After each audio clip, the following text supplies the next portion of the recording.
GD Bakshi sir, मैं आपसे ही शुरू करना चाह रही हूँ। अभी जो हम तस्वीरें देख रहे हैं ये बहुत बड़ा रूप ले चुका है, ये हम कल भी बात कर रहे थे बख्शी सर, लेकिन अब ये कहाँ जाता दिख रहा है? क्योंकि अली रेजा के ठिकानों पर भी अटैक हो रहा है, ईरान में ऐसा लग रहा है कि अभी चीजें बहुत स्थिर नहीं है, फिर भी हमले उधर से भी हो रहे हैं।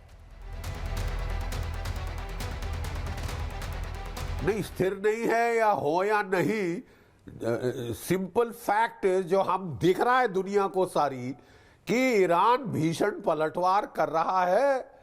6 अमेरिकी सैनिक मारे गए हैं एज पर अमेरिकन एडमिशन। असली में ये आंकड़ा उससे काफी बड़ा है, आप यकीन मान लीजिए। 3 F-15 मार गिराए गए हैं, 1 सपोर्ट शिप उन्होंने ठोक दिया है, 3 oil tankers gulf of Hormuz में जल रहे हैं। जरा अब हम बात करें कि भारत के भी कुछ राष्ट्रहित इन्वॉल्व हैं या हम तमाशबीन जैसे बैठे बोलेंगे हाँ मेरे आका मारो मारो, सारा अपना दिल की हवस पूरी कर लो। अरे साहब, आपका 50% तेल गल्फ से आता है, आपका 60% ऑयल गल्फ से आता है।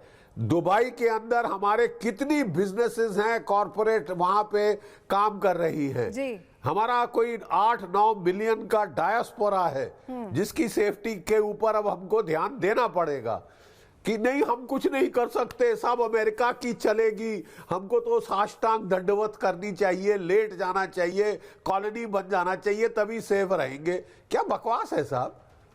आप ब्रिक्स नेशन के प्रेसिडेंट हैं, ब्रिक्स की प्रेसिडेंसी भारत के पास है, पूरा थर्ड वर्ल्ड ओपिनियन एक्सप्रेस करना भारत का जिम्मा है इस वक्त। और थर्ड वर्ल्ड को भूल जाइए साहब, आप अपने राष्ट्र हितों को देखिए।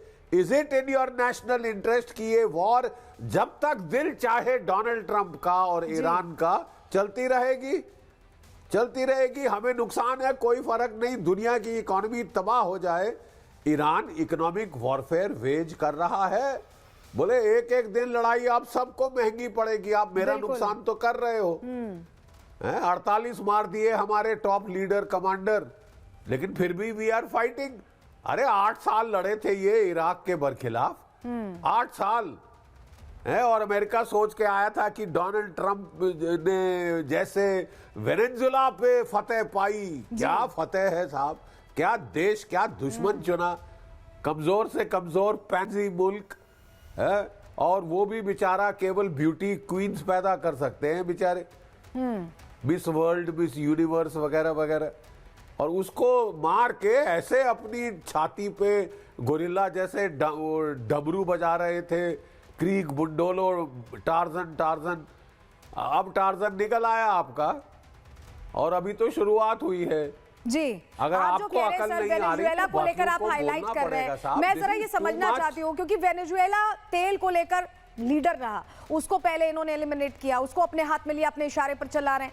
अब ईरान के साथ भी वही करना चाह रहे हैं क्योंकि इसके पीछे पूरा तेल का खेल दिखाई देता। भले इसे पोर्ट्रे अलग तरह से किया जाए कि हम ईरानियों की जंग लड़ रहे हैं, ये कर रहे हैं, वो कर रहे हैं, लेकिन इसके पीछे तेल का खेल है। बड़ी खबर आ रही है, उसके बाद इस चर्चा को हम विस्तार देंगे सर।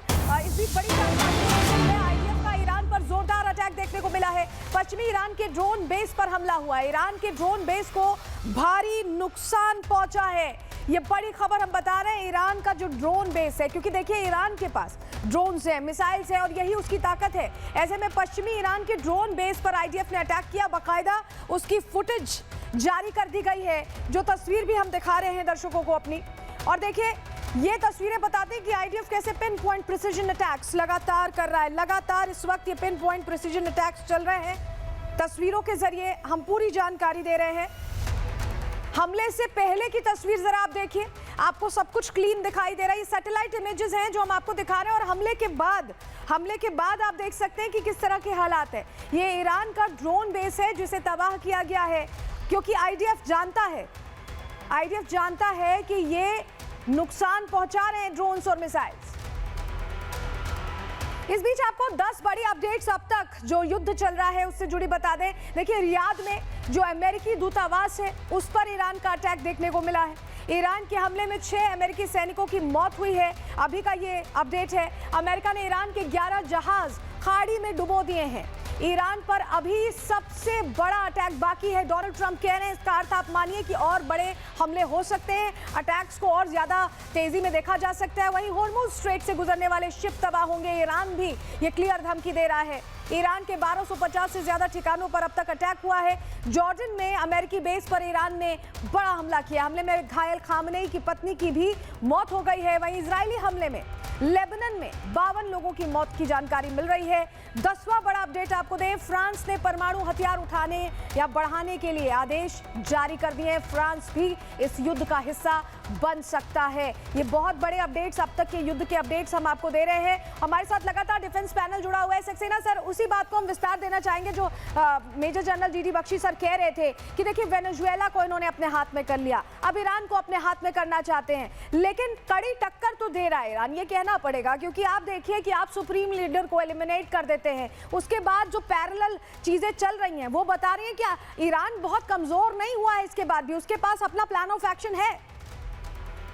जी बिल्कुल, देखिए अगर हमने वेनेजुएला के लेवल पे सोचा कि ईरान को भी हम उसी तरह टैकल कर लेंगे, तो ये डोनाल्ड ट्रंप एंड उनकी पूरी जो स्ट्रेटेजी टीम है जिन्होंने ये प्लान ऑपरेशन किया, उनकी बहुत बड़ी भूल थी।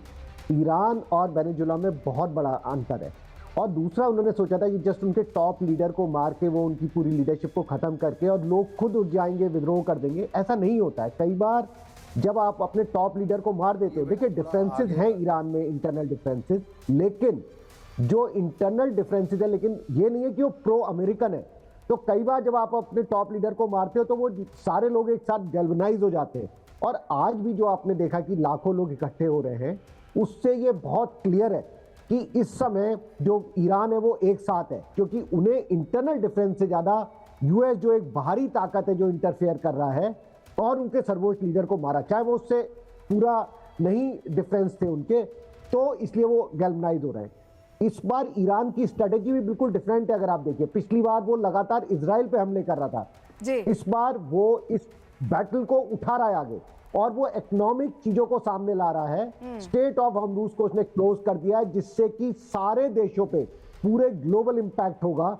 और उसे पता है जैसे ये होगा लोग बीच में आएंगे और इसको स्टॉप करने की कोशिश करेंगे। वो अपने टर्म पे बात करने की कोशिश करेगा, ना कि वो यूएस के सामने सरेंडर करेगा। वो अमेरिकन एसेट को क्यों हमले कर रहा है कि अमेरिकन पब्लिक भी शुरू हो जाए कि जो डोनाल्ड ट्रंप ने किया वो एक राइट स्टेप नहीं था, हम क्यों दूसरी कंट्री में जाके अपने लोगों को मरवा रहे, अपने सोल्जर्स की शहादत दे रहे हैं। तो इस बार आप देखिए ईरान की स्ट्रेटेजी बिल्कुल अलग है। और जहां तक मुझे दिखा, पिछले 3 दिन में बहुत सक्सेसफुल रही है, क्योंकि अब ये एक अटैक जो है यूएस और ईरान का नहीं बचा है, इसके ऊपर ग्लोबल इंपैक्ट हो गया। इंडिया के ऊपर इंपैक्ट है, बहुत सारी कंट्रियों के ऊपर इंपैक्ट है, सारे अरब देशों के ऊपर इंपैक्ट है। और जिस हिसाब से प्रेशर बिल्टअप हो रहा है, अमेरिका इस बार को बहुत ज्यादा देर इस तरह से सस्टेन नहीं कर पाएगा। लेकिन आप बड़ी बात कह रहे हैं कि इंपैक्ट पूरी दुनिया में देखने को मिलेगा, क्योंकि हम ये जिक्र भी कर रहे हैं कि स्ट्रेट ऑफ हॉर्मुज से पूरा बिजनेस, पूरा तेल, पूरा गैस का सिस्टम प्रभावित होगा, तो रेट्स बढ़ेंगे, महंगाई होगी, कहीं भी दुनिया भर की बातें से यूएस भी इफेक्ट होगा, यूरोप भी इफेक्ट होगा, इंडिया भी इफेक्ट होगा, बाकी देश भी होंगे। इस पर हम चर्चा जारी रखने वाले हैं। लेकिन एक और बड़ी जानकारी जो मिल रही, ब्रेकिंग न्यूज जो आ रही है, दर्शकों को बता दें, बहरीन में अटैक हुआ है। आईआरजीसी की तरफ से दावा किया गया है कि यूएस के सभी बेसिस को निशाना बनाएंगे। ये बहुत बड़ी खबर है कि आईआरजीसी ये कह रहा है, इस्लामिक रिवॉल्यूशनरी गार्ड कॉर्प्स ये कह रहा है कि बहरीन में शेख ईसा यूएस बेस पर हमने अटैक किया है और यूएस के सभी बेसिस को निशाना बनाने की बात आईआरजीसी की तरफ से कही जा रही है। और इसका अर्थ आप समझ लीजिए कि ईरान अभी रुकने वाला नहीं है। ईरान ने अपने इंटेंशंस बिल्कुल क्लियर कर दिए हैं कि आईआरजीसी आगे बढ़ने वाला है। और मुझे लगता है बख्शी सर, मैं आपको इसमें इंक्लूड करना चाहूंगी कि इसमें सीधे सीधे ये कह रहा है आईआरजीसी, पहले ही अटैक्स चल रहे हैं यूएस बेसिस पे। सर, आपसे ये समझना चाहेंगे कि ये जो 27 बेसिस हैं ये तो टारगेट पर है ही, लेकिन अभी आईआरजीसी एक्टिव है, इनकी मिलिट्री अभी नहीं आई है। मिलिट्री को भी आप क्या इन्वॉल्व कर चुके होंगे ईरान में?